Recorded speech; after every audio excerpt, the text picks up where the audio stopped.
প্রিয় দর্শক, কেএল বাংলা নিউজে স্বাগত জানিয়ে আপনাদের সঙ্গে আছি আমি আলামিন বাবু। প্রিয় দর্শক, আজকে সারাদিন আমরা ছিলাম তিস্তা মহিপুর ব্রিজের ঠিক মাঝ প্রান্তে নিচে ছিলাম। লালমনিরহাট জেলা বিএনপির সহসভাপতি রুকনউদ্দিন বাবুলের যে তিস্তা মহাপরিকল্পনার যে তাম্বুটি রয়েছিল, যেই আসরটি রয়েছিল, আমরা সেখানেই ছিলাম। সারাদিন দেখছি আমরা হাজার হাজার নেতাকর্মীরা, অনেক জনগণ অনেক উৎসব মুখর পরিবেশে সারাদিন কাটিয়েছেন। তিস্তা মহাপরিকল্পনা বাস্তবায়নের যে ডাক দিয়েছিলেন অধ্যক্ষ আসাদুল হাবিব দুলু মহোদয়, সেই ডাকটি বাস্তবায়নের লক্ষ্যে কিন্তু উত্তরবঙ্গের 8টি জেলার মানুষ 130 কিলোমিটার রাস্তায় কিন্তু 130 কিলোমিটার নদীপথে কিন্তু তারা এই তিস্তার দুধারে তারা এই জনসমাবেশটি করেছে। আর আমি আরেকটি কথা বলে রাখি যে তিস্তা ছিল শুকনো মৌসুমের সময় গলার কাটা এবং যে বর্ষাকাল সেটাতে ছিল অভিশাপ। তবে তিস্তা মহাপরিকল্পনা যদি বাস্তবায়ন হয় তাহলে এই অভিশাপ হয়ে যাবে তিস্তা মানুষের জন্য ভাগ্য পরিবর্তনের একটি রাস্তা। তখন কিন্তু তিস্তা পারে মানুষ আর এত দুর্দিন দেখতে হবে না। ধন্যবাদ। আসলে আমরা 48 ঘন্টার যে কর্মসূচি আজকে 17 ফেব্রুয়ারি এবং আগামীকাল 18 ফেব্রুয়ারি দিন এবং রাত আমরা এখানে অবস্থান কর্মসূচি হাতে নিয়েছি এবং এই কর্মসূচিতে আমরা অংশগ্রহণ করেছি। আগামীকালকে শেষ হবে। এটি আমাদের প্রাথমিক কর্মসূচি। এই কর্মসূচিতে আমাদের দাবি আদায় না হলে আমরা পরবর্তীতে আরো কঠিনতর আপনার কর্মসূচি আমাদের প্রিয় নেতা অধ্যক্ষ আসাদুল হাবিব দুলু ভাই, আন্দোলনের প্রধান সমন্বয়ক, উনি আগামীতে যে কর্মসূচি আপনার হাতে নেবে, আমরা সেই কর্মসূচিতে আবারও আপনার অংশগ্রহণ করে সেই কর্মসূচি সফল করার চেষ্টা করব। এইভাবে ধারাবাহিকভাবে আমরা কর্মসূচি পালন করে যাব যতদিন যাবত আপনার আমাদের এই আন্দোলন সফল না হবে এবং আর কি আমরা আমাদের দাবি আদায় করতে না পারব। আমরা কালীগঞ্জ থেকে 20 থেকে 25 হাজার নেতাকর্মী এখানে আমরা উপস্থিত হয়ে এই আন্দোলনে শরীক হয়েছি। দুটো মিলেই আমরা প্রায় আর কি 25 হাজার নেতাকর্মী এখানে অংশগ্রহণ করেছি। অন্তর্বর্তীকালীন সরকার, ডক্টর ইউনূসের সরকার আমাদের এই কর্মসূচি দেওয়ার পরে আপনারা জানেন কিছুদিন পূর্বে 2 জন উপদেষ্টা এখানে এসে আমাদেরকে আশ্বস্ত করেছে আর কি আপনার এই আন্দোলনে আমাদের সাড়া দিয়েছে এবং আর কি আপনার এই দাবির পূরণ করার আশ্বাস দিয়েছে। আমরা এখানেই থেমে থাকতে চাই না। আমরা যতদিন আপনার এই দাবি আমাদের পূরণ না হবে আমরা চলে যাব। আমরা আমাদের অন্তর্বর্তীকালীন সরকার ডক্টর ইউনূস সাহেবকে আমরা আহ্বান জানাবো আর কি আপনার এই তিস্তার বিষয়ে যেটাকে ভারতের সরকারের সঙ্গে আমাদের যে আন্তর্জাতিক এই পানির যে আমাদের ন্যায্য হিস্সা সেটি তুলে ধরে যেন আপনার সেটি আদায় করে আপনার এটি আমাদের আহ্বান। অবস্থান কর্মসূচি আমরা লক্ষ লক্ষ আপনার এই 5টি জেলায় 11টি পয়েন্টে আপনার লক্ষ লক্ষ নেতাকর্মী এখানে সমাবেশ ঘটাইছি। আপনার অবশ্যই আপনার এখানে আর কি সফল হবে আশা করছি। বিসমিল্লাহির রহমানির রহিম। সবাইকে ধন্যবাদ। আমরা তিস্তা মহাপরিকল্পনা বাস্তবায়নের জন্য আমাদের প্রিয় নেতা অধ্যক্ষ আসাদুল হাবিব দুলু মহোদয় এই আন্দোলনের প্রধান সমন্বয়কারী, তার আহ্বানে সাড়া দিয়ে উত্তর জনপদের জনগণের প্রাণের দাবি, হৃদয়ের দাবি এই তিস্তা মহাপরিকল্পনা বাস্তবায়নের, এটা আপনারা লোকজনের উপস্থিতি দেখেই বুঝতে পারছেন যে লোকজন তাদের বিছানা কম্বল সাথে নিয়ে, বালিশ সাথে নিয়ে এই ধুধু চরের মধ্যে মানুষ থাকার জন্য দিনরাত থেকে এই দাবি আদায়ের জন্য মানুষ হাজার হাজার মানুষ ঢল নেমেছে।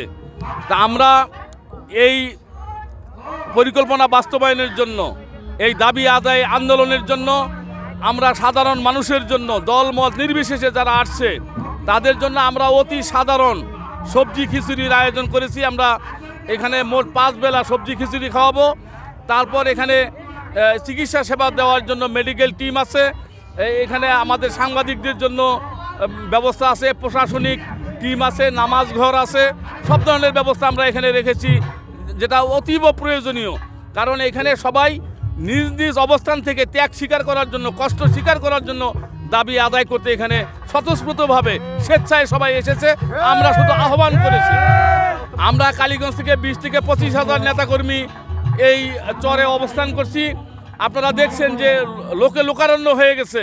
ইতিপূর্বে বাংলাদেশের ইতিহাসে কোনো আন্দোলন সংগ্রামে, কোনো দাবি আদায়ে এইরকম ধুধু মরুভূমিতে, এইরকম চরের মধ্যে মানুষ তার বিছানাপত্র নিয়ে রাত্রি যাপন করার জন্য ছিল বলে এটা মনে হয় না। এটা একটা রেকর্ড, একটা নজির।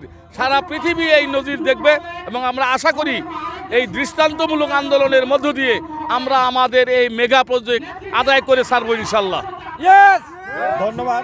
আপনারা ইতিমধ্যে জানেন আমাদের উত্তরবঙ্গের লৌহমানব তিস্তা যে বাঁচাও আন্দোলন, এই আন্দোলনের সমন্বয়ক বিএনপির জাতীয় নির্বাহী কমিটির সাংগঠনিক সম্পাদক অধ্যক্ষ আসাদুল হাবিব দুলু ভাইয়ের নেতৃত্বে তিস্তা পাড়ের প্রায় 5 জেলার প্রায় 2 লক্ষ মানুষ আমরা তিস্তার তীরবর্তী স্থানে উপস্থিত হয়েছি। আমাদের তিস্তা বাঁচাও আন্দোলনের মধ্যে দিয়ে আমরা যে আজকের যে এই আন্দোলন কর্মসূচি শুরু হয়েছে, আগামীকাল রাত 2টা পর্যন্ত আমাদের আন্দোলন সংগ্রাম চলবে এবং আমরা বিভিন্ন পালাগান, জারিগান, সারিগান এবং বিভিন্ন কেন্দ্রীয় নেতৃবৃন্দের এবং সমন্বয়ক সহ বাংলাদেশের জাতীয় বিভিন্ন নেতৃবৃন্দের সমন্বয়ে আমাদের আজকের প্রোগ্রাম হয়েছে। আপনারা জানেন বিগত 17 বছর আওয়ামী লীগ ফ্যাসিস্ট হাসিনা সরকার ইন্ডিয়ার সাথে তার নতুন পররাষ্ট্রনীতির কারণে আমাদের এই ন্যায্য অধিকার যে তিস্তা, এই তিস্তার আমরা পানির হিসাব এবং আমাদের মহাপরিকল্পনা কখনোই বাস্তবায়ন হয় নাই। তাই আমাদের উত্তরবঙ্গের লৌহমানব অধ্যক্ষ আসাদুল হাবিব দুলু ভাইয়ের নেতৃত্বে, কালীগঞ্জ আদিপমাটির ধানের শীষের কান্ডারি জনাব রুকনুদ্দিন বাবুল ভাইয়ের নেতৃত্বে আমরা আজকে প্রায় 2 লক্ষ লোক সমবেত হয়েছি। আমরা আমাদের যে দাবি, যে ন্যায্য অধিকার আমরা আদায় করব ইনশাল্লাহ।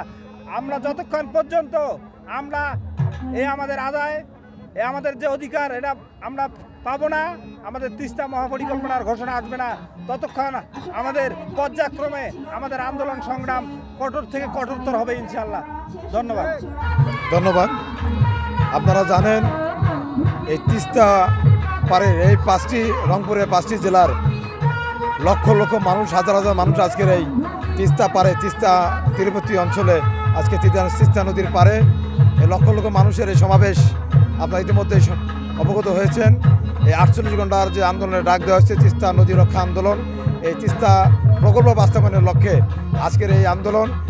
ইতিমধ্যে এই লাগাতার আন্দোলনের মধ্যে আপনারা শুনেছেন আলোচনা সভা, বিভিন্ন লোকগীতি, সাংস্কৃতিক অনুষ্ঠান, এই অঞ্চলে রংপুর অঞ্চলের বিখ্যাত ভাওয়াইয়া গান, সারি গান, ভাটিয়ালি গান সহ খেলাধুলার আয়োজনের মধ্য দিয়ে এবং বিভিন্ন যে আন্দোলনের কর্মসূচি, যে বিভিন্ন ধাপ রয়েছে এটি পালন করা হচ্ছে এবং এই 5টি জেলার বিভিন্ন প্রান্তের লোকজন আজকে আন্দোলনের সমবেত হয়েছেন, আন্দোলনে শরিক হয়েছেন।